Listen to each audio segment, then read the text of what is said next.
Om Sahanavavatu Sahano Bhunaktu Sahaviryankaravavahai Tejasvinavadhitamastu ma vidvishavahai. Om Shanti Shanti Shanti. Dear devotees, if you remember the last class, the Yama was explaining that we should become Indran, Antarmukhatvam. If you want to progress spiritually, you have to practice Antarmukhatvam or inwardness, or in other words, detachment. Why? If you are busy in these worldly affairs, that means your mind is distracted. Your energy is distracted most of the time. So, with that mindset, you will not be able to experience the self. You will not be able to experience the God. So for that, inwardness is very important. Oh, my mind is distracted. I am unable to control my mind. I am unable to hold on to my thoughts. This is the problem, and many times we keep discussing with the gurus and with the monks. And here Emma is telling, my dear, it is the natural phenomena. That's how God has kept us. God has created in such a way that our senses and minds tends to go outward. That is the reason most of us, we are extrovert in nature. Very few people are introvert in nature. For some, it might be natural. For some, it might be because of practice, they become introvert. Without becoming introvert, initial days at least, you cannot progress in spiritual life. And without practicing detachment, the spiritual progress is impossible. So that has been told in the first and second sloka. Now, in the third verse, Yama tells beautifully that even with the open mind, you can see the consciousness, means you can experience the consciousness in every walk of your life. In every action, in every event, you can experience the consciousness. Why? It is vibhu, it is all pervading. There is no place where there is no conscious. That's the reason beautifully Sister Nivedita, in her introduction to complete works, she mentions that. The Swami Vivekananda has taught the Vedanta. When we understand, what happens? From now onwards, there will be no difference between sacred and secular. Everything is divine. When everything is divine, where consciousness is there, then very sacred and very secular. But to attain that state, initially we have to practice detachment, introvert, and first we have to experience the self inside. Then it is possible to experience the self everywhere, even outside also. And to labor is to pray, she says. That's what Karma Yoga. All right. So with this background, now let me see the third verse. Yena rūpaṃ rasaṃ gandhaṃ sparśāg maithunān etenaiva vijānāti kimatra pariśiṣyate etadvai.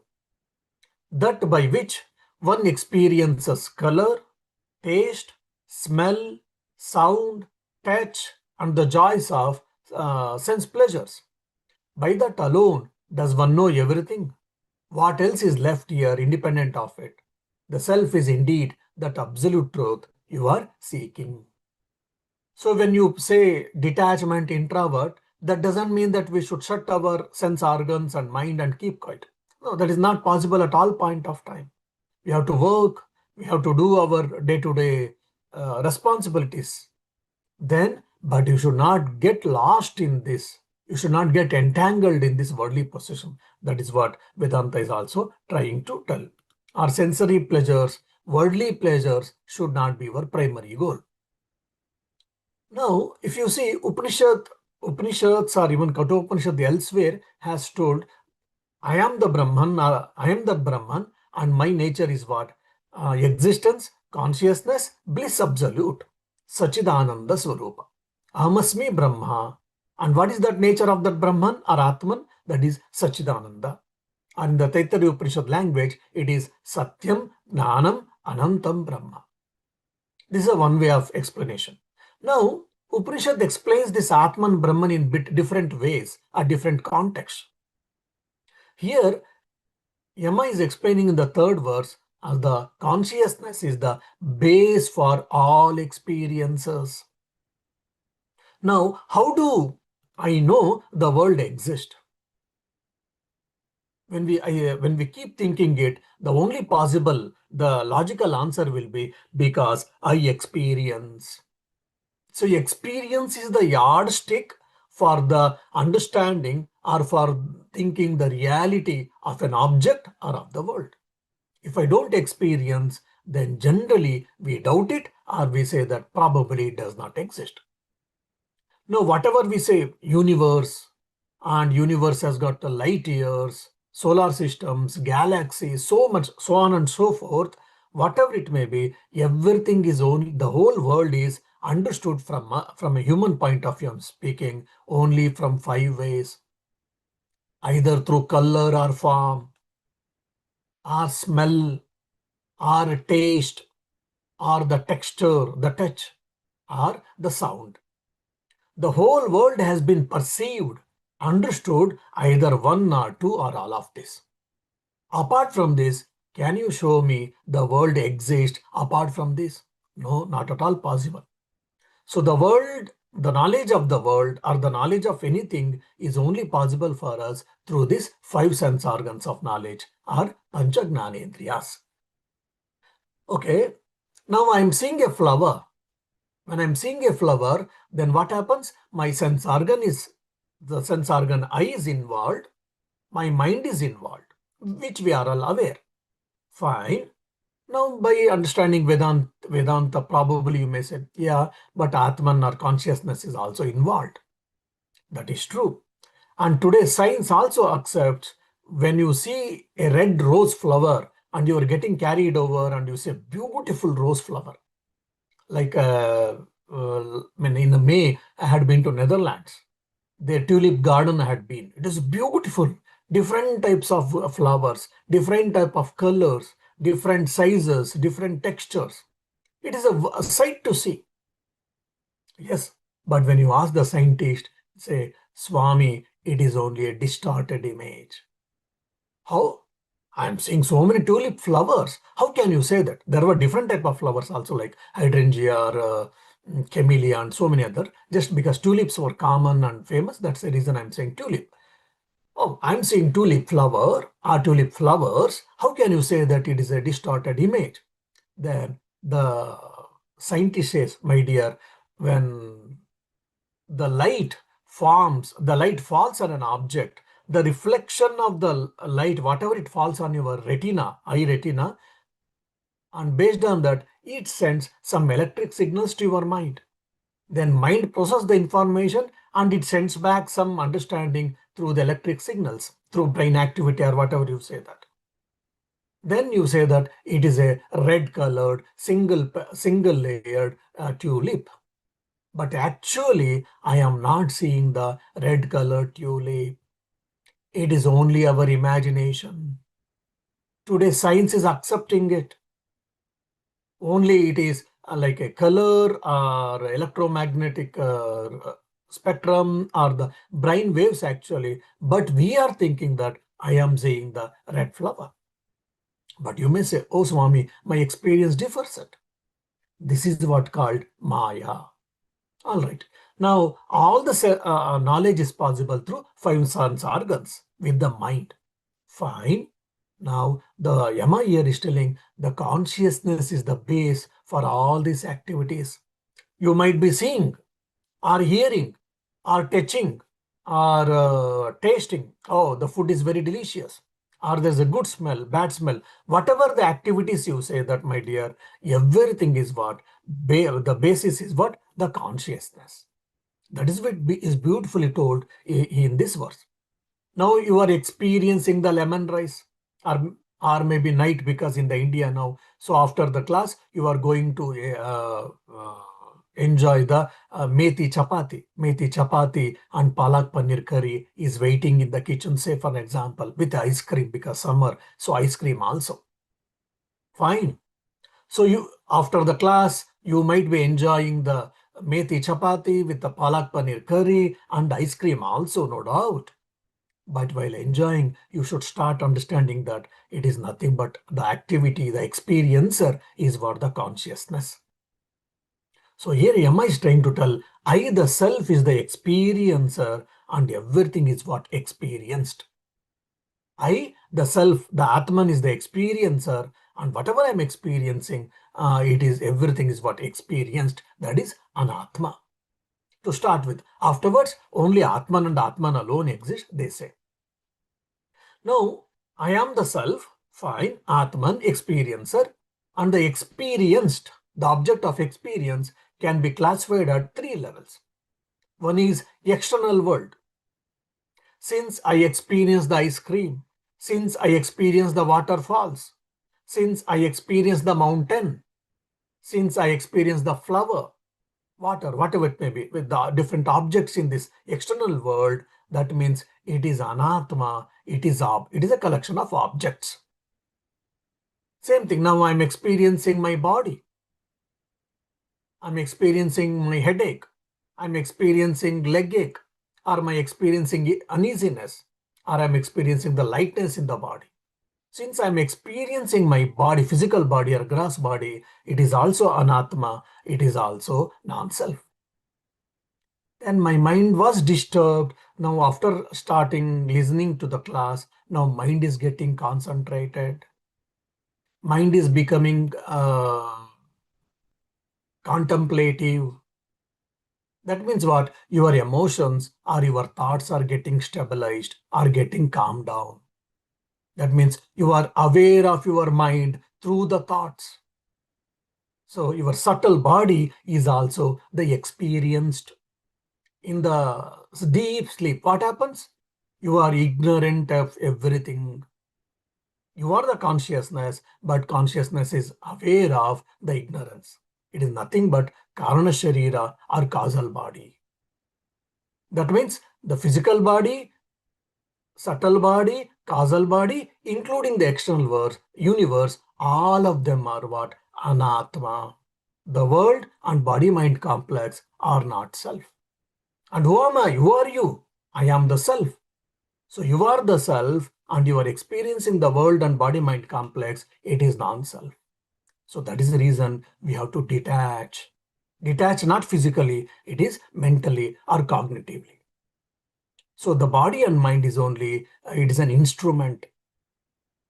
And when this instrument, if it gets collapsed, if it gets destroyed, then do I survive or not? I survive. I, the consciousness, survives in spite of body-mind's destruction. Like for an example, we are having a sunny day. Sunny day is very special for all of us. I mean, for Ireland, may not be in India. We are all very happy that we are having a today sunny day. Now say for an example, Earth is not there. Whether sun exists or not, yes, it exists. The bulb gets burnt, but still electricity exists. So my survival, the consciousness, the survival of the consciousness does not depend on body and mind. So if body gets perished, then I need not to grieve because body is a mere instrument. Oh, I am feeling old. I am feeling sick. I might die. Doctors have told your days are numbered. It is very difficult to accept, no doubt. But as being the student of Vedantin, now we should not grieve. There may be pain in our body, never mind, but there should not be suffering in our mind. Why? Because I am the self and have a body and mind. Body and minds are mere instruments. Just like I had an old phone, 5-6 years I used, there was a problem, I replaced it. And if not today, tomorrow, I'm going to replace this old instrument called body and mind. So if body and mind gets destroyed, still consciousness survives to exist. This is one thing. And second thing, in every action, when I started with your experience of eating a methi chapati with a palak paneer and ice cream, you are enjoying it with your body and mind, no doubt. But who is that aware of that all the actions is what the consciousness. I'm going to sleep. You are aware of that you are going to sleep. You are walking. You are aware that you are walking. You are eating, you are talking, you are chatting, you are quarreling, you are suffering. If you have become aware of every action, who is that awareness? I am that awareness. That is what self or Atman. So we can experience the self, we can experience the Atman with open mind, with open eyes, means with open sense organs at every walk of our life. So I need not to go to Himalaya. I need not to go to resort or retreat or anywhere. In my every action, day-to-day action, being mindful, to start with, I can experience that self in every part of my life and in every action.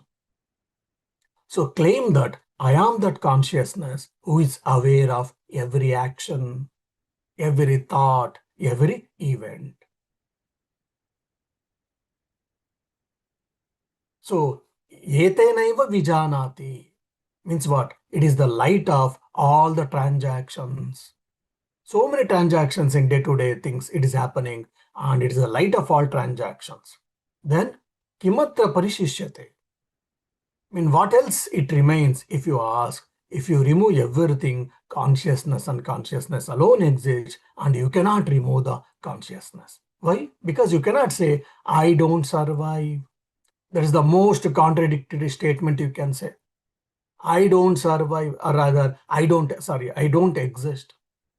To say that even I don't exist, you have to exist. He does not exist, she does not exist, it does not exist, you can say. But I do not exist, you can never say. So you are that ātmānaṃ, you are that consciousness who is the base for every action, for every event. Just like sun lends the light to the moon, we are lending the awareness or the energy to this body and mind and to every action. But we are feeling that we are suffering.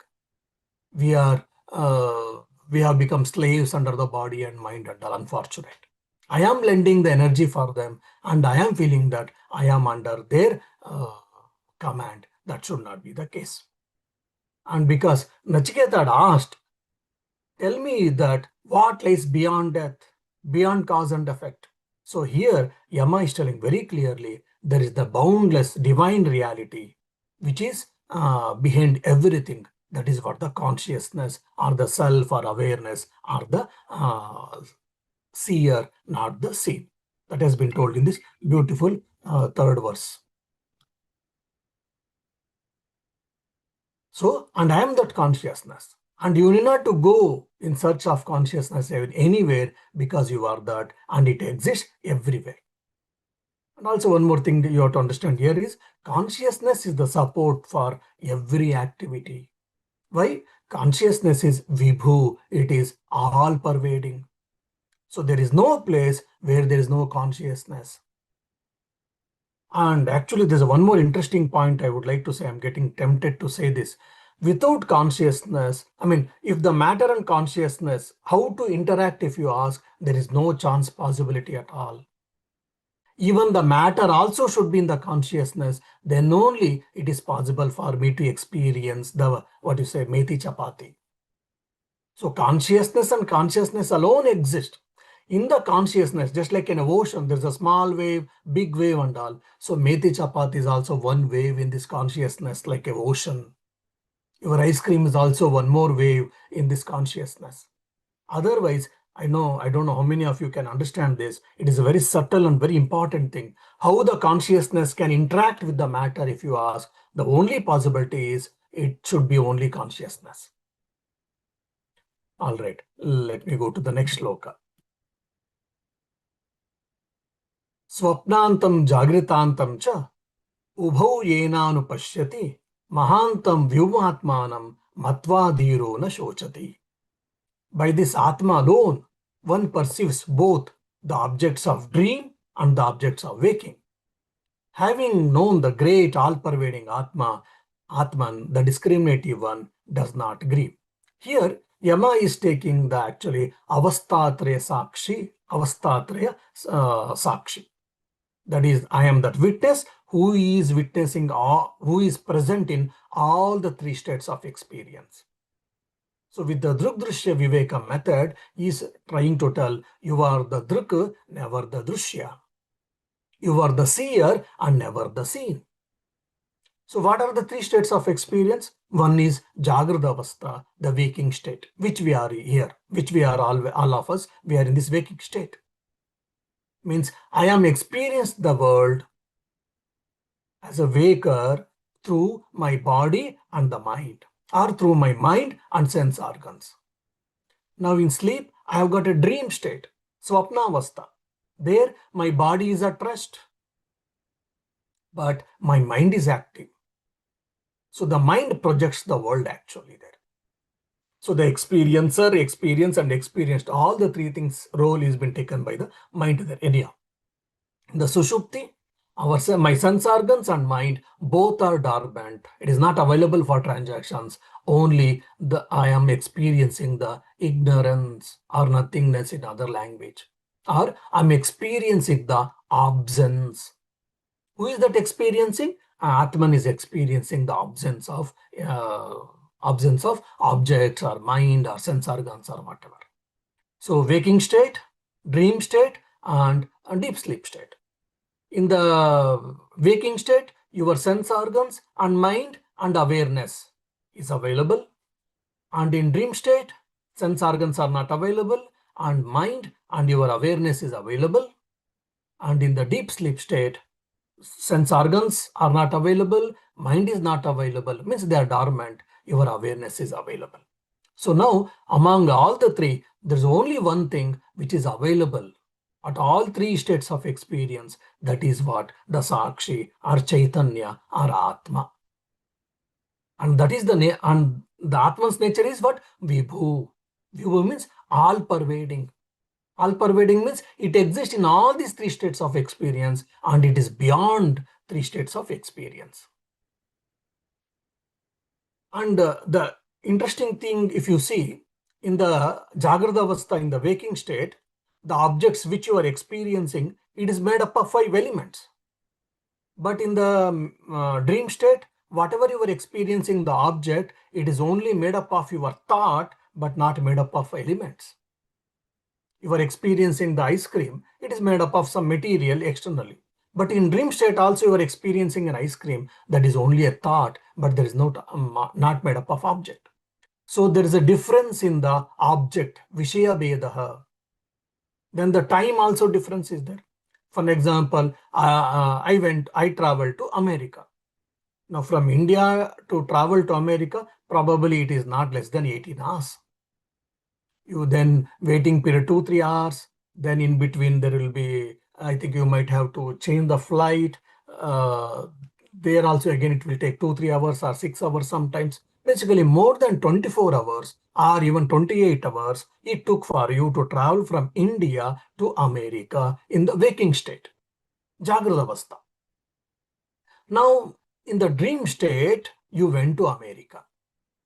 Not only you went to America, you visited Washington, you visited New York, you visited Disney Park, and so many other things.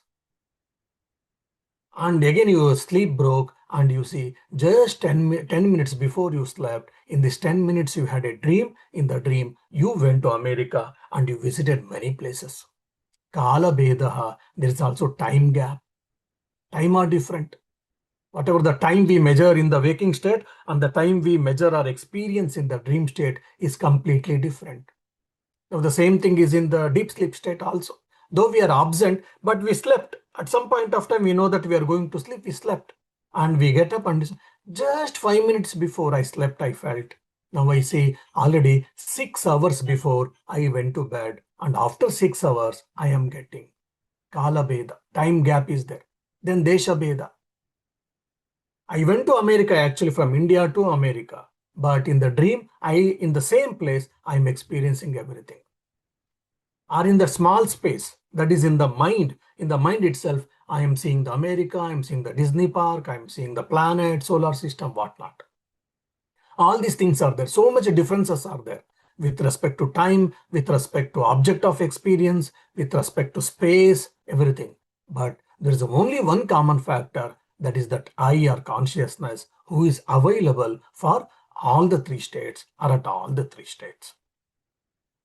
So through this, you can understand that I am the consciousness who is mahāntaṃ. Mahāntaṃ or vibhu means what? All pervading. So from this only mahānt name has come, a word has come. So in the northern part of India, the head of the institution, pontiff, especially monasteries are called mahānt, means mahan atma. This is a great one basically. From this Upanishad word it has come actually. So I need not to search for this Atman where it is, whether it is in Kailasa, Vaikunta, or in the cave, anywhere. It is available in my day-to-day experience, or it is available in every state of my experience. And the moment when you understand, I am that consciousness available at all given point of time and who is indestructible and all pervading, then what happens? Matvā dhīro na śocati. Dhīra means a wise person who has understood and who has got conviction that I am the self and not the body and mind. Dhīro matvā na śocati. He does not grieve. Why? Because you will travel from what to so what. For example, when I was reading this sloka, it reminds me a fact. Probably in India nowadays, I think we should not give the example of a movie. We should give the example of serials. People see the serials in serial way.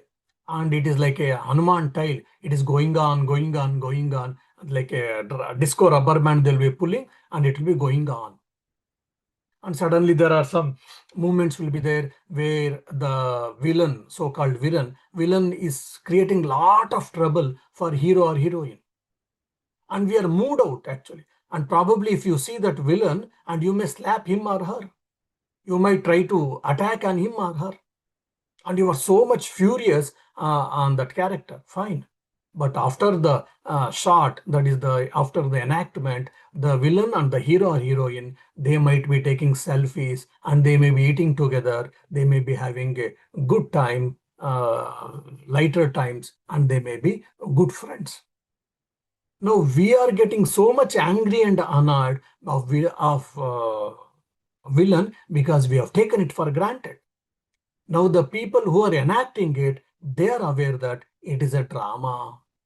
Oh, it is an act. It is not the real. The moment when you understand that it is not a real, it is an appearance or it is a drama, then you don't get carried over. But if you think that it is real, then you get carried over. You get disturbed. So when the wise person understands that I am the consciousness and have a body and mind, etc. And it is just an instrument. When you understand the person who is understood and who has got conviction is called dhīra, then matvā dhīro na śocati. He doesn't get perturbed. He doesn't grieve. He doesn't have a sorrow. He might have pain. I'm not saying that no. As a human being, he will have some pain. Oh, then that means Brahmagnani or Dhira will not have a headache. He might have a headache. He might encounter problems, challenges. If he's running a business, he might incur loss, no doubt, but he will not grieve. He will be free from sorrow. This is the beauty of Vedanta.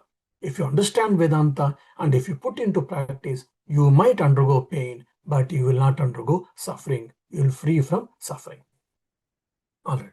Now, before going to the next mantra, I would like to give some introduction. If you understand this introduction, then slokas will be much easier. Otherwise, it might go above your head. From the verse 5 to verse 10, I would like to give a short introduction. So now, there is a consciousness, pure awareness or bare awareness. So this consciousness is called virginal consciousness. Okay, when this consciousness is manifested at the causal level, individual and cosmic level. At the cosmic level, when it is called as karana sharira or karana atma, it is called Ishvara at the cosmic level. Then if it is at the at the individual level, it is called prajna. So the terms. Now at the subtle level, subtle body, you can say subtle body, it is called Hiranyagarbha. At the cosmic level, at the individual level, it is called Taijasa. Now at the physical level, or at the grass level, or at the waking level, if you say grass universe, at the grass, it is called Virat or Vaishvanara. At the cosmic level, at the individual level, it is called Vishwa. So original consciousness, that is Atman or Brahman, fine. When it is manifesting at the causal level, subtle level, and physical level or grass level, then they are given different names. Thus, the Atman, which is manifesting at the causal level, causal cosmic level, it is called Ishvara, and at the individual, it is called Prajna. Now at the subtle level, if you take, then it is called Hiranyagarbha at the cosmic level and Taijasa at the individual level. Then Virat or Vaishvanara at the gross level cosmic and individual will be Vishwa. So this you should understand. Now first they understood, if you follow the sequence, Yama explained that I am the self, I am the experiencer, not the experienced. And whatever you experience, that is all anatma, non-self. So I am the self, and the world, body, mind, everything is anatma. He told, first point. Second, then he told, I am the base for every experience. I am the support even for the existence of the world, existence of the body and mind for every activity. This is the one more step he told. Now he will be going to tell the same consciousness is manifesting as cosmic self, that is what Ishvara, and also the Jiva.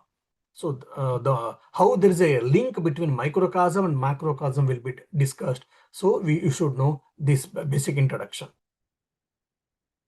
How consciousness operates at personal level, at the individual level, and also at the cosmic level. This will be told by Yama now. Here, imaṃ madhvadaṃ veda, ātmānaṃ jīvamantikāt, īśānaṃ bhūtabhavyasya na tato vijugupsate etadvai tat. Whosoever knows this living self as the enjoyer of the honey, that is fruits of action, is close at hand as the Lord of the past and the future, no longer seeks to defend or hide themselves from anything. This self is indeed that. All right, I will give few important concepts in this, then I will go to the explanation.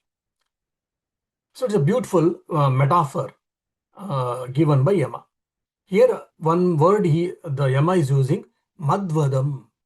Madhvadaṃ means what? Madhu idham, means honey eater. Why honeybee has come here? Okay, that means he is telling honeybee? No. Here madhu, madhu and honey represent, it is a symbol of the karma phala. Means you are experiencing the good actions results, luck, or you are experiencing the bad actions results, that is papa, or the bad luck. Or in other words, happiness and sorrow, success and failure. So that karma phala is being called here is a madhu. And who is experiencing that jivatma is what? Madhvadaṃ, the honey eater. The honey eater is not honeybee here, it is the individual self who is experiencing the karma phala. Body mind is experiencing actual. All right. Antikāt. Antikāt means it is closer than the closest. Who is your best friend? Who is your close friend? He is so close. There is no one else other than that. So if you ask, who is your best close friend, you might name. Upanishad says, I am sorry, you are wrongly have understood. Oh, my close friend is he, my close friend is she. Maybe at external level, but your close friend is not any one of them. Who is the close friend? If you ask, the close friend is what? The consciousness. Because it is the closest available for you. So, antikāt. Then, datato vijugupsat. Again, vijugupsate means what? You don't judge people. You don't get fear. You will be fear from complexities. You will never try to defend things. All this, whatever the psychosomatic problems we have got, reactions we see when someone says, oh, I am not like that. Why can you say that? So we try to defend ourselves. Sometimes inferiority complex or superiority complex, because of that we behave very peculiarly. All these things, why? Because of self-defense mechanism. If someone is going to beat us, trouble us, we have to make self-defense. That is different. But psychosomatic problems or psychological self-defense, I'm speaking. All these things, why it happens? We feel small, limited, trapped, we get hurt or ignored, or we are regretting about the past and future. All these things problem will be there. But the moment when we realize we'll be free from all these things, because I am the vibhu, I am the ātmānaṃ. So all these complexities, all the psychological problems will, drop. I will not be judgmental.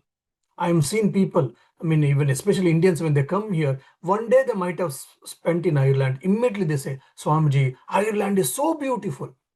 Are you visited not even one city completely? Already you started explaining that, you started deciding, judging that Ireland is beautiful. I'm not saying Ireland is not beautiful, but you judge.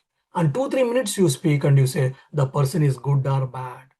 Highly judgmental. When you are highly judgmental, lot of your emotional power, emotional energy gets wasted.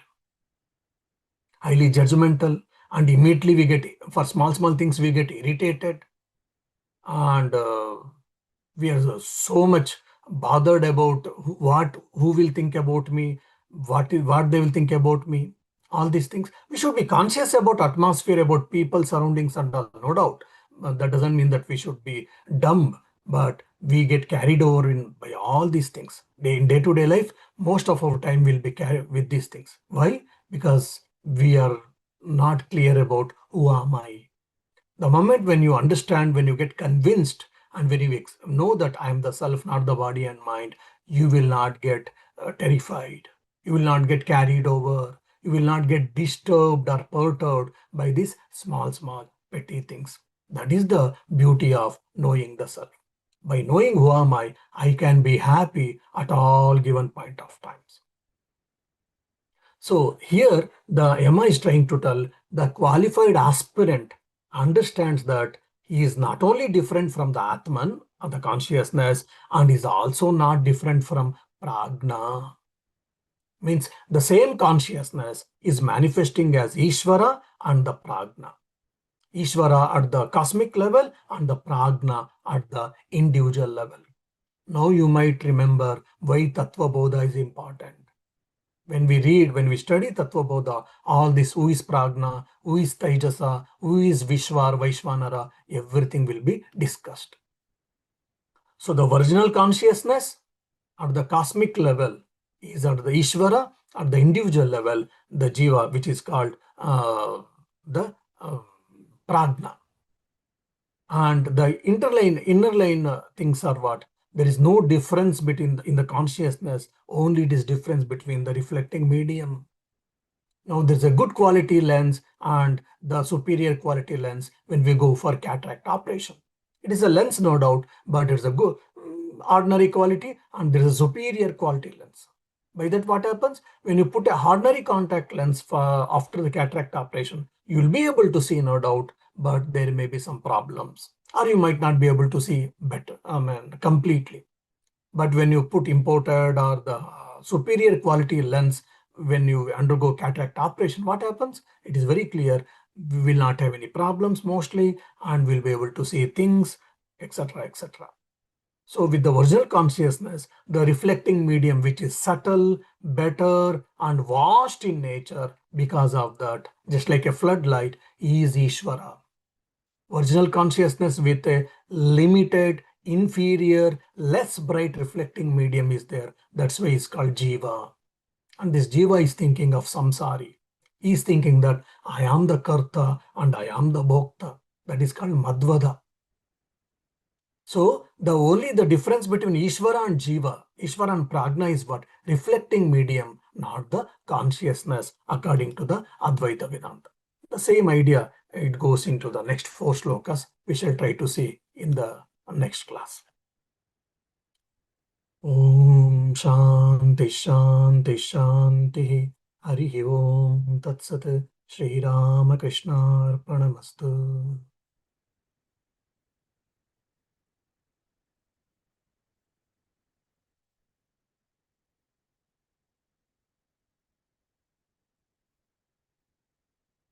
Okay, any questions?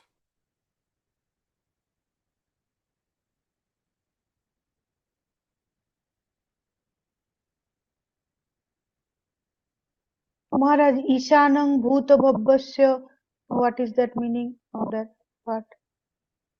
īśānaṃ. Bhūtabhavyasya. Yeah, Not īśānaṃ bhūtabhavyasya. īśānaṃ bhūtabhavyasya means the Lord of the past and the future. īśānaṃ bhūtabhavyasya, the Lord of the past and the future. Means what? Ishvara, nothing but. Imaṃ madhvadaṃ veda. Madhvadaṃ means the enjoyer of the fruits of action. That is the jīvamantikāt. That is what? Jīvamantikāt. That ātmā who is enjoying the karma phala is called jiva. And the same ātmān, īśānaṃ bhūtabhavyasya. And the same ātmān or the consciousness is also manifesting or appearing as Ishvara. Who is that Ishvara? īśānaṃ bhūtabhavyasya, who is the Lord of the past and the future, who is karma phala data basically.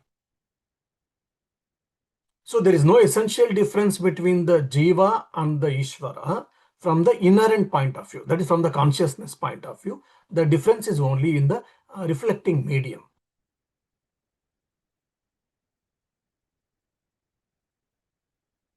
Yes, Maharaj, thank you.